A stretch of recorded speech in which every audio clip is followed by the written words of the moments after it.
Total dari Bani Auf bin Al-Khazraj adalah 4 orang.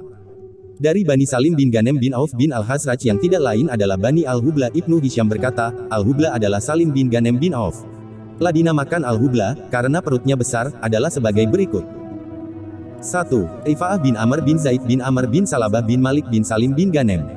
La ikut perang Badar. La adalah Abu Al-Walid. Ibnu Hisham berkata, ada yang berkata Rifa'ah adalah anak Malik dan Malik adalah anak Al-Walid bin Abdullah bin Malik bin Salabah bin Jusyam bin Malik bin Salim. 2. Uqbah bin Wahbe bin Kalda bin Al-Jadu bin Hilal bin Al-Harits bin Amr bin Adi bin Jusyam bin Auf bin Busah bin Abdullah bin Gatafan bin Sa'ad bin Qais bin Ailan, sekutu Bani Salim bin Ghanem.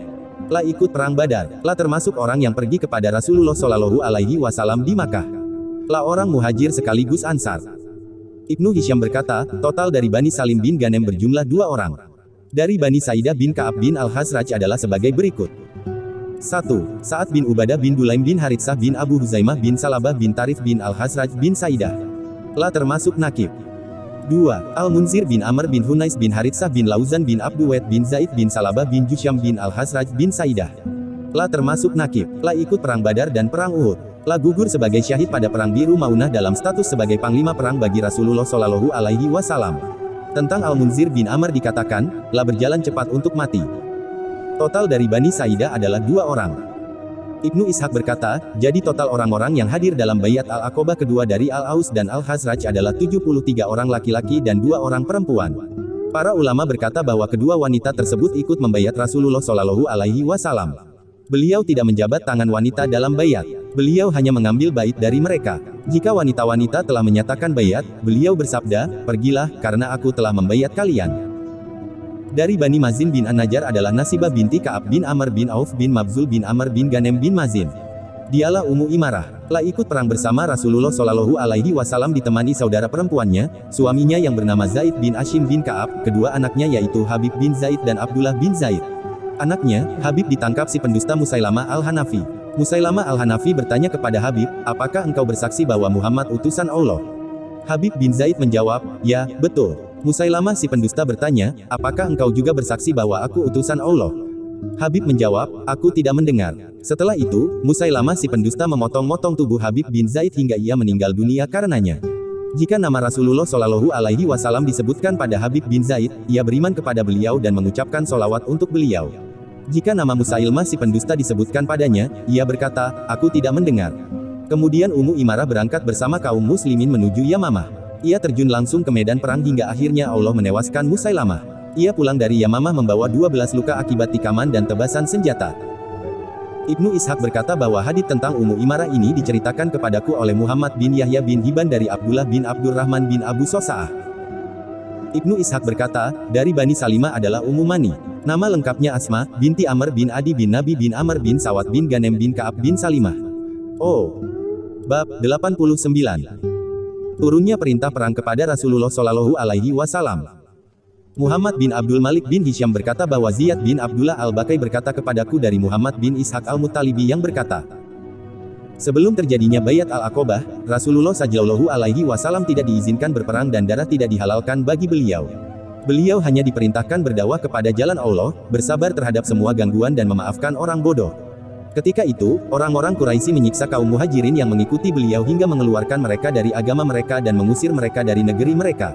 Kaum muslimin maka berada di antara disiksa karena agamanya dan disiksa di depan mereka atau lari ke negeri-negeri lain. Di antara mereka ada yang lari ke Habasyah, ada yang lari ke Madinah dan ada yang lari ke negeri-negeri lain. Ketika orang-orang Quraisy semakin membangkang kepada Allah Azza wa Jalla, menolak kehendak Allah untuk memuliakan mereka, mendustakan nabinya Shallallahu Alaihi Wasallam, menyiksa dan mengusir hamba-hambanya yang menyembahnya, mentauhidkannya, membenarkan nabinya dan berpegang teguh kepada agamanya, maka Allah Azza wa Jalla mengizinkan Rasulnya Shallallahu Alaihi Wasallam berperang, menahan, mengalahkan orang-orang yang menzalimi kaum muslimin dan menindas mereka. Ayat pertama yang turun kepada Rasulullah Shallallahu Alaihi Wasallam yang mengizinkan beliau berperang, darah dihalalkan bagi beliau dan memerangi orang-orang yang menindas beliau seperti dikatakan kepadaku dari Urwah bin Az-Zubair dan ulama-ulama lain ialah firman Allah Tabaraka wa Ta'ala. Telah diizinkan berperang bagi orang-orang yang diperangi, karena sesungguhnya mereka telah dianiaya. Dan sesungguhnya Allah, benar-benar maha kuasa menolong mereka itu. yaitu orang-orang yang telah diusir dari kampung halaman mereka tanpa alasan yang benar, kecuali karena mereka berkata, Tuhan kami hanyalah Allah, dan sekiranya Allah tidak menolak sebagian manusia dengan sebagian yang lain, tentulah telah dirobohkan biara-biara Nasrani, gereja-gereja, rumah-rumah ibadah orang Yahudi dan masjid-masjid, yang di dalamnya banyak disebut nama Allah. Sesungguhnya Allah pasti menolong orang yang menolong agamanya. Sesungguhnya Allah benar-benar maha kuat lagi maha perkasa. Yaitu orang-orang yang jika kami teguhkan kedudukan mereka di muka bumi, mereka mendirikan salat, menunaikan zakat, menyuruh berbuat yang ma'ruf dan mencegah dari perbuatan yang mungkar dan kepada Allah lah kembali segala urusan. Al-Hajj 39-41. Maksudnya, aku Allah menghalalkan perang kepada mereka, karena mereka telah dizalimi dan mereka tidak mempunyai dosa selain karena mereka menyembah Allah. Jika mereka menang, maka mereka menegakkan salat, membayar zakat, menyuruh kepada hal-hal yang ma'ruf dan melarang dari hal-hal yang mungkar. Mereka yang dimaksud ialah Rasulullah Shallallahu Alaihi Wasallam dan sahabat-sahabatnya. Setelah itu, Allah Tabaraka wa Ta'ala menurunkan ayat. Dan perangilah mereka, sehingga tidak ada fitnah lagi. Al-Baqarah 193. Maksudnya, agar orang mukmin tidak difitnah karena agamanya. Allah juga berfirman, dan sehingga ketaatan itu hanya semata-mata untuk Allah. Al-Baqarah 193. Maksudnya, agar Allah disembah dan dia tidak disembah bersama Tuhan yang lain. Izin kepada kaum muslimin maka untuk hijrah ke Madinah. Ibnu Ishaq berkata, ketika Allah Ta'ala mengizinkan Rasulullah berperang, kaum Ansar masuk Islam, menolong beliau dan para pengikut beliau, serta melindungi kaum muslimin yang datang ke tempat mereka. Rasulullah Shallallahu Alaihi Wasallam memerintahkan sahabat-sahabatnya kaum muhajirin dari kaumnya dan kaum muslimin yang lain di Makkah untuk hijrah ke Madinah dan bergabung dengan saudara-saudara mereka, kaum Ansar. Rasulullah Shallallahu Alaihi Wasallam bersabda, sesungguhnya Allah Azza wa Jalla telah menjadikan untuk kalian saudara-saudara dan negeri yang kalian merasa aman di dalamnya. Kemudian kaum muslimin Makkah hijrah ke Madinah kelompok per kelompok. Rasulullah Shallallahu Alaihi Wasallam menetap di Makkah menunggu izin dari Tuhannya untuk berhijrah dari Makkah ke Madinah. Abu Salamah Al-Makhzumi orang yang pertama kali hijrah. Ibnu Ishaq berkata, orang yang pertama kali hijrah ke Madinah dari sahabat-sahabat Rasulullah Shallallahu Alaihi Wasallam dari Quraisy dari Bani Makhzum adalah Abu Salamah bin Abdul Asad bin Hilal bin Abdullah bin Umar bin Makhzum. Nama aslinya ialah Abdullah. Lah hijrah ke Madinah setahun sebelum terjadinya Bayat Al-Aqobah. Lah datang kepada Rasulullah Shallallahu Alaihi Wasallam dari Habasyah. Ketika orang-orang Quraisy menindasnya dan ia mendengar masuk Islamnya kaum Ansar, ia hijrah ke Madinah. Ibnu Ishaq berkata bahwa Abu Ishaq bin Yasar berkata kepadaku dari Salamah bin Abdullah bin Umar bin Abu Salamah dari neneknya, Ummu Salamah radhiyallahu anha dan Uki berkata, ketika Abu Salamah memutuskan untuk hijrah ke Madinah, ia menaikkanku ke atas untanya, kemudian ia membawaku di atas unta tersebut bersama anakku, Salamah bin Abu Salamah yang berada di dalam pangkuanku. Ia keluar bersamaku dengan menuntut unta yang aku berada di atasnya. Ketika orang-orang Bani Al-Mughirah bin Abdullah bin Umar bin Makhzum melihatnya, mereka pergi kepadanya dan bertanya, jiwamu telah mengalahkan kami. Tidakkah engkau lihat sahabat wanita kami ini, Ummu Salamah? Kami tidak membiarkanmu berjalan bersamanya ke negeri-negeri. Mereka mengambil tali kendali unta dari tangan Abu Salamah dan mengambilku darinya. Mendengar kejadian tersebut, Bani Abdul Asad, sanak kerabat Abu Salamah marah. Mereka berkata, demi Allah, kami tidak akan meninggalkan anak kami di sisi istrinya jika mereka telah mengambil istrinya darinya. Mereka tarik-menarik memperebutkan anakku Salamah, hingga akhirnya Bani Abdul Asad berhasil merampas anakku dari tanganku, kemudian mereka membawa anakku ke tempat mereka. Sedang aku ditahan Bani Al-Mughirah di tempat mereka. Suamiku, Abu Salamah tetap pergi ke Madinah. Aku pun terpisah dari suamiku dan anakku. Setelah kejadian tersebut, pada setiap pagi aku keluar ke Al-Abtah tempat di Makkah. Di tempat tersebut, aku menangis hingga sore hari. Hal ini berjalan selama setahun atau hampir setahun, hingga akhirnya pada suatu hari lewatlah salah seorang dari Bani pamanku. Lah melihat keadaan diriku, ia merasa iba kepadaku. Ia berkata kepada Bani Al-Mughirah, kenapa kalian tidak kasihan terhadap wanita ini? Kalian memisahkannya dengan suaminya dan anaknya. Bani Al-Mughirah berkata kepadaku, jika engkau mau, susullah suamimu. Setelah itu, Bani Abdul Asad mengembalikan anakku kepadaku. Aku segera bersiap-siap untuk pergi. Aku ambil anakku dan meletakkannya di pangkuanku, kemudian aku pergi ke Madinah menyusul suamiku. Aku tidak ditemani siapa-siapa dari makhluk Allah. Aku berkata, aku akan terus berjalan dengan orang yang aku temui hingga aku tiba di tempat suamiku. Ketika aku tiba di Etanim, aku bertemu dengan Utsman bin Talah bin Abu Talah, saudara Bani Abduda'ar. Lah bertanya kepadaku, engkau akan pergi kemana, wahai putri Abu Umayyah? Aku menjawab, aku hendak menyusul suamiku di Madinah. Utsman bin Talah bin Abu Talah bertanya, apakah tidak ada orang lain yang menyertaimu? Aku menjawab, demi Allah, tidak, kecuali Allah dan anakku ini. Utsman bin Talah bin Abu Talah berkata, demi Allah, engkau tidak boleh ditinggalkan. Utsman bin Talha bin Abu Talha mengambil tali kendali unta, kemudian ia menuntun untaku dengan cepat. Demi Allah, aku tidak pernah bersahabat dengan orang Arab yang lebih mulia daripada Utsman bin Talha. Jika ia tiba di perkampungan, ia berhenti kemudian menjauh dariku. Jika aku telah turun dari untaku, ia ambil untaku dan mengikatnya di pohon, kemudian ia menjauh ke pohon yang lain dan tidur di bawahnya. Jika sore hari telah tiba, ia pergi kepada untaku dan menyiapkannya. Sambil menjauh dariku, ia berkata, naiklah ke atas unta. Jika aku telah naik ke atas unta, ia datang, kemudian mengambil tali kendali unta dan menuntut untaku hingga ia berhenti bersamaku. Itulah yang ia kerjakan hingga ia berhasil mengantarkanku ke Madinah. Ketika ia melihat desa Bani Amr bin Auf di Kuba, ia berkata, suamimu ada di desa ini. Abu Salamah memang tinggal di desa tersebut, masuklah ke dalamnya dengan berkah Allah. Usai mengantarkanku ke Madinah, Utsman bin Talha pulang kembali ke Makkah. Demi Allah, tidak ada rumah tangga Islam yang mendapat musibah seperti musibah yang dialami rumah tangga Abu Salamah dan aku belum pernah melihat sahabat yang lebih mulia daripada Utsman bin Talha. Hijrahnya Amir bin Rabi'ah dan istrinya. Ibnu Ishaq berkata, orang yang pertama kali tiba di Madinah setelah Abu Salamah adalah Amir bin Rabi'ah sekutu Bani Adi bin Ka'ab beserta istrinya, Laila binti Abu Hatsmah bin Ghanim bin Abdullah bin Auf bin Ubaid bin Uwaid bin Adi bin Ka'ab. Hijrahnya Abdullah bin Jasi dan istrinya. Ibnu Ishaq berkata, kemudian Abdullah bin Jasi bin Riyab bin Yamur bin Sabirah bin Murrah bin Kabir bin Ghanem bin Dudan bin Asad bin Huzaimah sekutu Bani Umayyah bin Abdus Syams. Abdullah bin Jasi membawa hijrah istrinya dan saudaranya, Abde bin Jasi yang lebih dikenal dengan nama Abu Ahmad. Abu Ahmad orang buta, ia mengelilingi Makkah atas dan Makkah bawah tanpa penuntun. Ia juga penyair. Ia beristrikan Al-Farah binti Abu Sufyan bin Harb dan ibu Al-Farah bernama Umaymah binti Abdul Muthalib bin Hashim. Rumah Abdullah bin Jasi tertutup karena semua penghuninya hijrah ke Madinah. Pada suatu hari, Utbah bin Rabi'ah, Al-Abbas bin Abdul Muthalib dan Abu Jahal bin Hisham berjalan melewati rumah Abdullah bin Jasi, ketika mereka hendak pergi ke Makkah atas. Utbah bin Rabi'ah melihat pintu rumah tersebut digerak-gerakkan angin dan di dalamnya tidak ada penghuninya. Ketika ia melihat rumah tersebut seperti itu, ia menghela nafas panjang, kemudian ia berkata, semua rumah, kendati ia ramai sekian lama, maka pada suatu hari ia akan ditimpa musibah dan sakit. Ibnu Hisham berkata, bait di atas milik Abu Duwad al-Iyadi dalam kumpulan syair-syairnya. Ibnu Ishaq berkata, Utbah bin Rabi'ah berkata, rumah ini sekarang berubah menjadi sepi tak berpenghuni. Abu Jahal berkata, rumah tersebut tidak ditangisi orang yang berketurunan sedikit. Ini semua karena ulah anak saudara si Fulan. Ia memecah belah persatuan kita, mengacaukan urusan kita dan memutus hubungan di antara kita. Abu Salamah bin Abdul Asad, Amir bin Rabi'ah, Abdullah bin Jasi dan saudara Abdullah bin Jasi, yaitu Abu Ahmad bin Jasi menetap di rumah Mubashir bin Abdul Munzir bin Zanbar di Kuba, di Bani Amr bin Auf.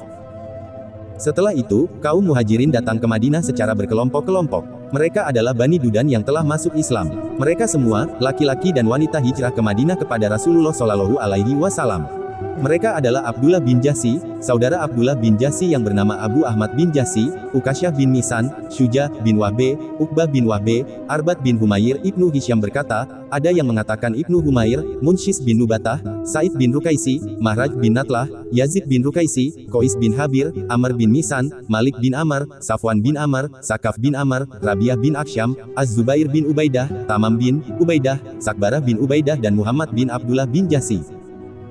Wanita-wanita mereka adalah Zainab binti Jasi, Ummu Habib binti Jasi, Juzamah binti Jandal, Ummu Qais binti Misan, Ummu Habib binti Sumamah, Aminah binti Rukaisi, Sakbarah binti Tamim dan Hamnah binti Jasi.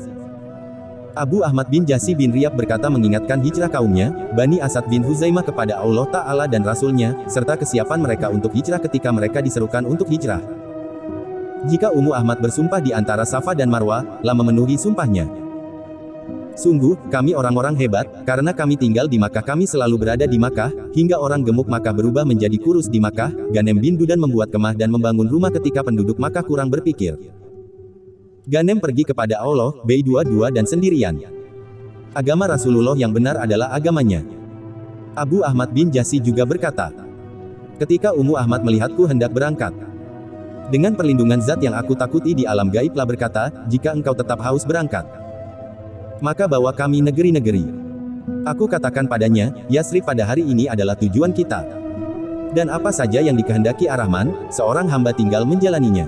Tujuanku ialah kepada Allah dan Rasul. Barang siapa menghadapkan wajahnya kepada Allah pada suatu hari, ia tidak merugi. Betapa banyak kawan akrab pemberi nasihat kami tinggalkan. Betapa banyak wanita pemberi nasihat menangis dengan mengeluarkan air mata dan meratap. Ia berpendapat bahwa kepergian kita dan negeri kami adalah karena kezaliman manusia kepada kami. Padahal kami berpendapat bahwa kepergian kami adalah karena mencari kebaikan aku serta Bani Ghanem untuk menahan darah mereka. Dan aku ajak mereka kepada kebaikan, ketika jalan yang jelas telah terlihat oleh manusia. Alhamdulillah, mereka menjawab seruan ketika mereka diajak kepada kebenaran dan keberuntungan oleh seorang dai dan mereka pun paham. Dulu kami dan sahabat-sahabat kami meninggalkan petunjuk. Mereka membantu kami dengan senjata dan mereka terbagi ke dalam dua kubu, salah satu kubu mendapatkan kebenaran dan petunjuk. Sedang kubunya tersiksa. Mereka melewati batas dan ingin mendustakan. Mereka dipalingkan dari kebenaran oleh iblis, kemudian mereka menjadi miskin dan merugi kami kembali kepada sabda Nabi Muhammad.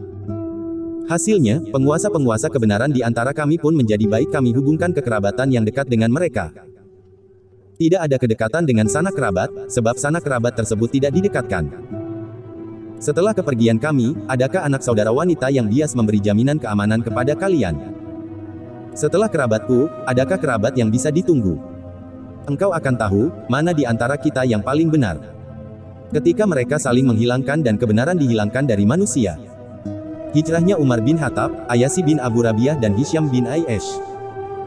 Ibnu Ishaq berkata, kemudian Umar bin Khattab dan Ayasi bin Abu Rabiah al-Makhzumi keluar dari Makkah dan tiba di Madinah.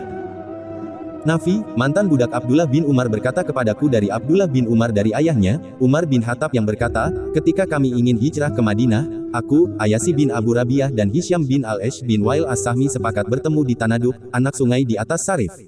Kami berkata, jika salah seorang dari kita besok pagi tidak berada di tempat tersebut, berarti ia tertahan dan hendaklah dua orang lainnya berangkat ke Madinah. Keesokan harinya, aku dan Ayasi bin Abu Rabiah berada di Tanaduk. Hisyam bin Al-Ash tidak bisa datang ke tempat tersebut, karena ia disiksa. Ketika kami tiba di Madinah, kami berhenti di Bani Amr bin Auf di Kuba. Abu Jahal bin Hisyam dan Al-Harits bin Hisyam berangkat ke Madinah untuk menemui Ayasi bin Abu Rabiah. Ayasi bin Abu Rabiah adalah paman keduanya dan saudara seibu keduanya. Abu Jahal bin Hisyam dan Al-Harits bin Hisyam tiba di Madinah pada saat Rasulullah Shallallahu Alaihi Wasallam masih di Makkah. Keduanya berbicara dengan Ayasi bin Abu Rabiah. Keduanya berkata kepada Ayasi bin Abu Rabiah, sesungguhnya ibumu bernazar, bahwa sisir tidak menyentuh rambutnya hingga ia melihatmu dan ia tidak akan berteduh dan matahari hingga melihatmu. Ayasi bin Abu Rabiah terketuk hatinya mendengar cerita keduanya. Aku Umar bin Khattab berkata kepada Ayasi, hai Ayasi, demi Allah, sesungguhnya orang-orang Quraisy hanya ingin mengeluarkanmu dari agamamu, maka berhati-hatilah terhadap mereka. Demi Allah, jika ibumu terganggu oleh kutu, ia pasti menyisir rambutnya dan jika panas matahari maka membara, ia pasti berteduh. Ayasi bin Abu Rabiah berkata, aku akan membersihkan sumpah ibuku. Di sana, aku mempunyai uang dan aku akan mengambilnya. Aku berkata kepada Ayasi bin Abu Rabiah, demi Allah, engkau sudah tahu bahwa aku orang Quraisy yang paling kaya. Engkau aku beri separuh hartaku dan sebagai gantinya engkau tidak usah pergi bersama Abu Jahal bin Hisyam dan Al-Harits bin Hisyam. Ayasi bin Abu Rabiah tidak menuruti saranku dan ia lebih tertarik pulang bersama Abu Jahal bin Hisyam dan Al-Harits bin Hisyam. Ketika ia memutuskan pulang ke Makkah, aku katakan kepada Ayasi, jika engkau akan melaksanakan apa yang engkau inginkan, ambillah untaku ini, karena ia unta yang handal dan penurut dan tetaplah berada di atas punggungnya. Jika engkau melihat sesuatu yang mencurigakan pada kaum tersebut, selamatkan dirimu dengan unta ini. Kemudian Ayasi bin Abu Rabiah pulang ke Makkah bersama Abu Jahal bin Hisyam dan Al-Harits bin Hisyam. Ketika mereka bertiga tiba di salah satu jalan, Abu Jahal bin Hisyam berkata kepada Ayasi bin Abu Rabiah, demi Allah, wahai saudaraku, sungguh saya keliru dalam memilih untaku ini. Ia tidak bisa membawaku mengejar untamu. Ayasi bin Abu Rabiah berkata, ya betul. Kemudian Ayasi bin Abu Rabiah menghentikan untanya. Begitu juga Abu Jahal bin Hisyam dan Al-Harits bin Hisyam. Ketika mereka bertiga berada di atas tanah, tiba-tiba Abu Jahal bin Hisyam dan Al-Harits bin Hisyam menangkap Ayasi bin Abu Rabiah, kemudian keduanya mengikatnya, membawanya masuk Makkah dan menyiksanya. Ibnu Ishaq berkata bahwa sebagian keluarga Ayasi bin Abu Rabiah berkata kepadaku, ketika Abu Jahal bin Hisyam dan Al-Harits bin Hisyam membawa Ayasi bin Abu Rabiah masuk Makkah, keduanya membawa Ayasi masuk ke Makkah dalam keadaan terikat di malam hari. Keduanya berkata, hai orang-orang Makkah, kerjakan seperti inilah terhadap orang-orang bodoh kalian, seperti yang kami perbuat terhadapnya. Ibnu Ishaq berkata bahwa Nafi, berkata kepadaku dari Abdullah bin Umar dari Umar bin Khattab dalam hadisnya. Umar bin Khattab berkata, kami pernah katakan, Allah tidak menerima keadilan dan taubatnya orang yang berubah haluan karena siksaan, yaitu kaum yang mengenal Allah, kemudian ia kembali kepada kekafiran karena cobaan yang menderanya. Para sahabat mengucapkan ungkapan tersebut untuk diri mereka. Ketika Rasulullah Shallallahu Alaihi Wasallam tiba di Madinah, Allah Ta'ala menurunkan ayat tentang mereka, tentang ucapan kami dan ucapan mereka terhadap diri mereka sendiri. Katakanlah, hai hamba-hambaku yang melampaui batas terhadap diri mereka sendiri, janganlah kalian berputus asa dari rahmat Allah, sesungguhnya Allah mengampuni dosa-dosa semuanya, sesungguhnya Dialah yang Maha Pengampun lagi Maha Penyayang. Dan kembalilah kalian kepada Tuhan kalian dan berserah dirilah kepadanya sebelum datang azab kepada kalian kemudian kalian tidak dapat ditolong. Dan ikutilah sebaik-baik apa yang telah diturunkan kepada kalian dari Tuhan kalian sebelum datang azab kepada kalian dengan tiba-tiba, sedang kalian tidak menyadarinya. Az-Zumar, 53-55. Surat Umar bin Khattab kepada Hisyam. Umar bin Khattab berkata, surat di atas aku tulis dengan kedua tanganku dalam lembaran, kemudian aku kirimkan kepada Hisyam bin Al-Ashi. Hisyam bin Al-Ashi berkata, ketika surat tersebut sampai ke tanganku, aku membacanya di Zitawa. Aku sengaja naik ke Zitawa membawa surat tersebut. Aku baca surat tersebut, namun aku tidak bisa memahaminya, hingga aku berkata, ya Allah, berilah aku pemahaman. Kemudian Allah Ta'ala memasukkan pemahaman ke dalam hatiku, bahwa ayat tersebut diturunkan tentang kami, apa yang kami katakan untuk diri kami dan apa yang diucapkan tentang kami. Aku segera pergi kepada untaku, duduk di atasnya, kemudian pergi menyusul Rasulullah Shallallahu Alaihi Wasallam. Al-Walid bin Al-Mughirah membawa Ayasi bin Abu Rabiah dan Hisyam bin Al-Ashi pulang ke Makkah. Ibnu Hisyam berkata bahwa orang yang aku percayai berkata kepadaku bahwa Rasulullah Shallallahu Alaihi Wasallam bersabda di Madinah. Siapa yang bisa membebaskan Ayasi bin Abu Rabiah dan Hisyam bin Al-Ashi untukku? Al-Walid bin Al-Mughirah berkata, aku wahai Rasulullah. Kemudian Al-Walid bin Al-Mughirah berangkat ke Makkah dan tiba di sana dengan diam-diam. Ia bertemu seorang wanita yang membawa makanan. Ia berkata kepada wanita tersebut, engkau akan pergi kemana, wahai hamba Allah? Wanita tersebut berkata, aku akan pergi kepada dua orang yang sedang ditahan sambil menyebut nama kedua orang yang ditahan tersebut. Al-Walid bin Al-Mughirah membuntuti wanita tersebut hingga ia mengetahui tempat dua orang yang ditahan tersebut. Kedua orang tersebut ditahan di rumah yang tidak ada atapnya. Pada sore harinya, Al-Walid bin Al-Mughirah memanjat rumah kedua orang yang ditahan tersebut. Ia ambil kerikil putih dan meletakkannya di bawah tali pengikat keduanya, kemudian ia tebas tali pengikat keduanya dengan pedangnya dan ia berhasil memutusnya. Oleh karena itu, pedangnya dinamakan Zu al-Marwah, yang mempunyai kerikil putih. Setelah itu, Al-Walid bin Al-Mughirah menaikkan Ayasi bin Abu Rabiah dan Hisyam bin Al-Ashi ke atas untanya. Ia tuntun unta yang membawa keduanya hingga ia terjatuh dan jari-jarinya berdarah. Ia berkata, engkau tidak lain adalah jari-jari yang berdarah. Dan engkau berdarah itu di jalan Allah. Al-Walid bin Al-Mughirah berhasil membawa keduanya tiba di Madinah di tempat Rasulullah Shallallahu Alaihi Wasallam. Rumah kaum Muhajirin di Madinah. Ibnu Ishaq berkata, ketika tiba di Madinah, Umar bin Khattab beserta keluarganya, kaumnya yang hijrah, saudaranya yang bernama Zaid bin Khattab, Amr bin Surakah bin Al-Mutamir, Abdullah bin Al-Mutamir, Hunais bin Huzafa As-Sahmi suami putrinya yang bernama Hafsah binti Umar bin Khattab dan sepeninggalnya Hafsah dinikahi Rasulullah Shallallahu Alaihi Wasallam, Said bin Zaid bin Amr bin Nufail, Waqid bin Abdullah At-Taimi, sekutu mereka, Hauli bin Abu Hauli, Malik bin Hauli. Sekutu mereka Ibnu Hisyam berkata, Abu Hauli berasal dari Bani Ijl bin Lujaim bin So'abe bin Ali bin Bakar bin Wail, dan 4 orang kaum muhajirin, yaitu, Ayas bin Al-Bukair, Akil bin Al-Bukair, Amir bin Al-Bukair dan Khalid bin Al-Bukair. Sekutu mereka dari Bani Sa'ad bin Laid tinggal di rumah Rifa'ah bin Abdul Munzir bin Zanbar di Bani Amr bin Auf di Kuba. Ayasi bin Rabiah juga tinggal di rumahnya ketika ia tiba di Madinah. Kaum muhajirin datang secara bergelombang. Talha bin Ubaidillah bin Utsman dan Suhaib bin Sinan tinggal di rumah Hubaib bin Isaf, saudara Al-Harits bin Al-Hasraj di As-Sun. Ibnu Hisyam berkata, ada yang mengatakan Yusuf dan bukannya Isaf seperti dikatakan kepadaku dari Ibnu Ishaq.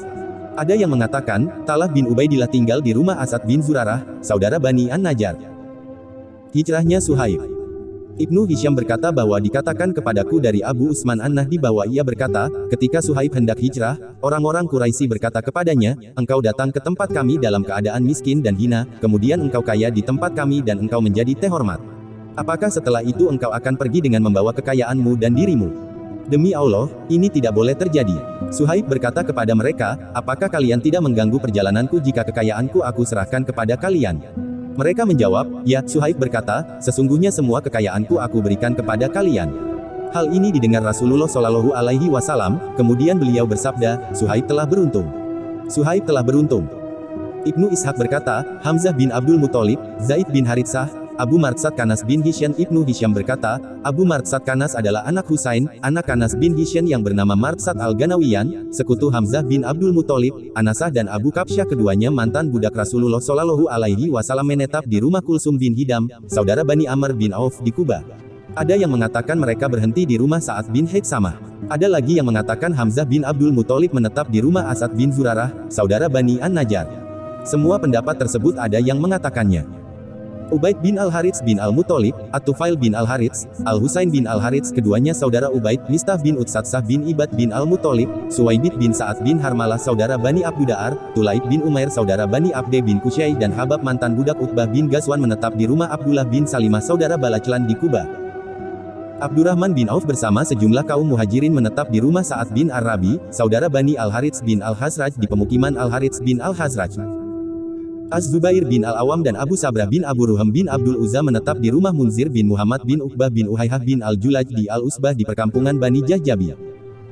Musab bin Umair, saudara Bani Abduda'ar menetap di rumah Sa'ad bin Muas bin An-Nu'man, saudara Bani Abdul Asyal di perkampungan Bani Abdul Asyal. Abu Hujaifah bin Utbah bin Rabiah, Salim mantan budak Abu Hujaifah. Ibnu Hisham berkata, Salim mantan budak Abu Hujaifah adalah saibah budak yang dimerdekakan dan perwaliannya tidak diberikan kepada pemiliknya, milik Subaitah binti Ya'ar bin Zaid bin Ubaid bin Malik bin Auf bin Amr bin Auf bin Malik bin Al-Aus. Subaitah memutus perwalian Salim, kemudian Abu Hujaifah bin Utbah bin Rabiah mengadopsinya. Ada yang mengatakan Salim adalah mantan budak Abu Hujaifah. Ada lagi yang mengatakan Subaitah adalah istri Abu Hujaifah bin Utbah, kemudian Subaitah memerdekakan Salim, maka dikatakan bahwa Salim adalah mantan budak Abu Hujaifah, dan Utbah bin Ghazwan bin Jabir menetap di rumah Ibad bin Bisir bin Waksi, saudara Bani Abdul Asyal di perkampungan Abdul Asyal.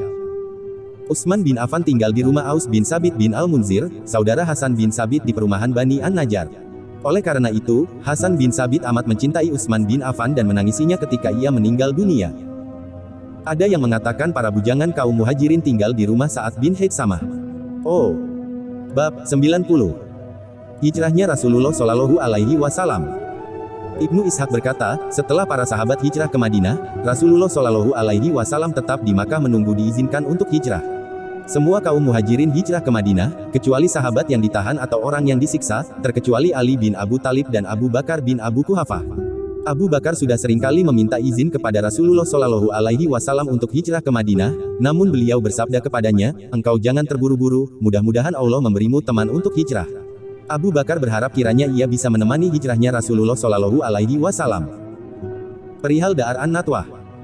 Ibnu Ishaq berkata, ketika orang-orang Quraisy mengetahui bahwa Rasulullah Shallallahu Alaihi Wasallam mempunyai banyak pengikut, sahabat-sahabat di negeri lain, dan melihat hijrahnya sahabat-sahabat beliau dari kaum muhajirin ke sahabat-sahabat dari kaum ansar, mereka pun sadar bahwa kaum muslimin telah mendapatkan negeri dan mendapatkan perlindungan. Oleh karena itu, mereka mewaspadai hijrahnya Rasulullah Shallallahu Alaihi Wasallam ke Madinah.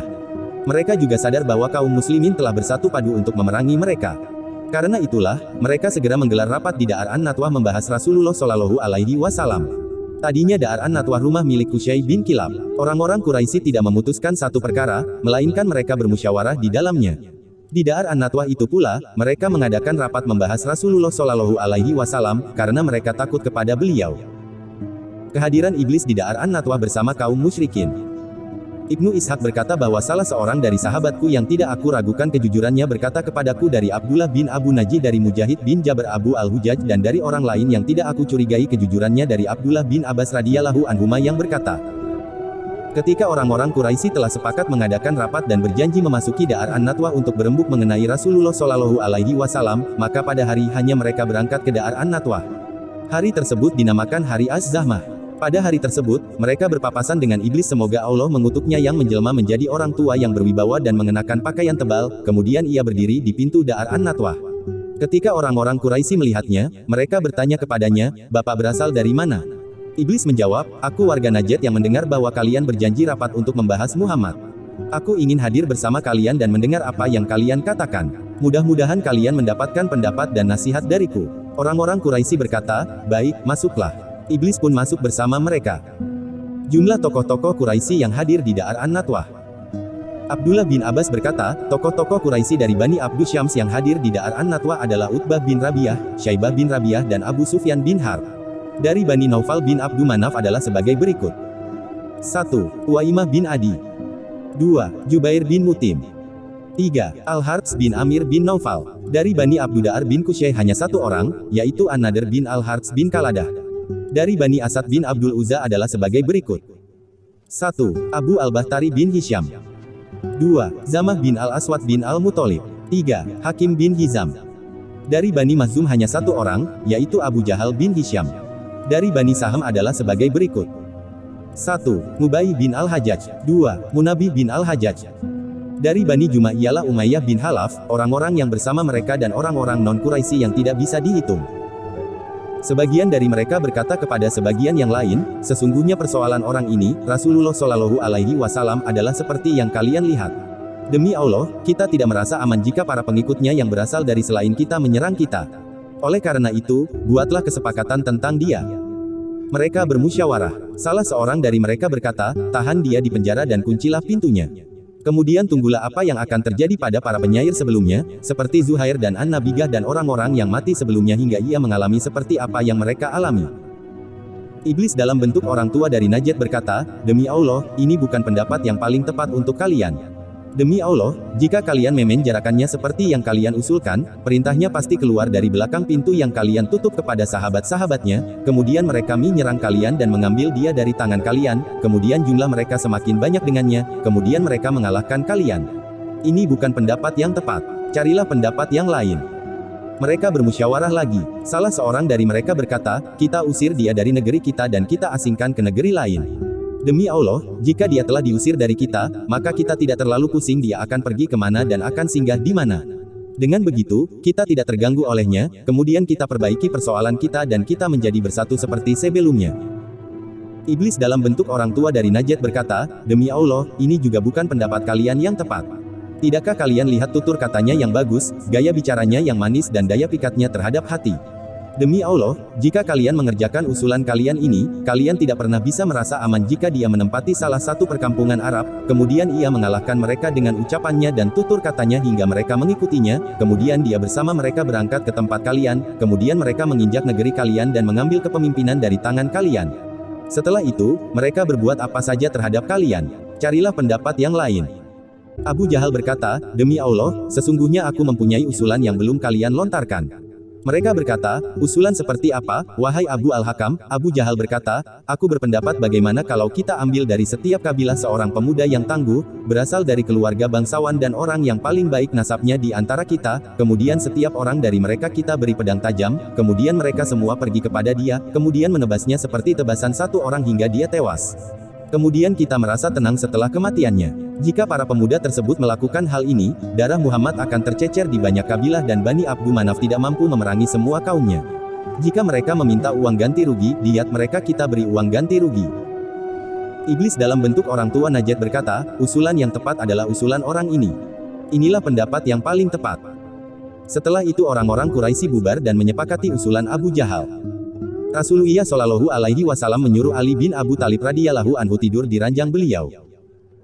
Abdullah bin Abbas berkata, malaikat Jibril datang kepada Rasulullah Shallallahu Alaihi Wasallam dan berkata kepada beliau, pada malam ini engkau jangan tidur di ranjang yang biasa engkau pakai tidur.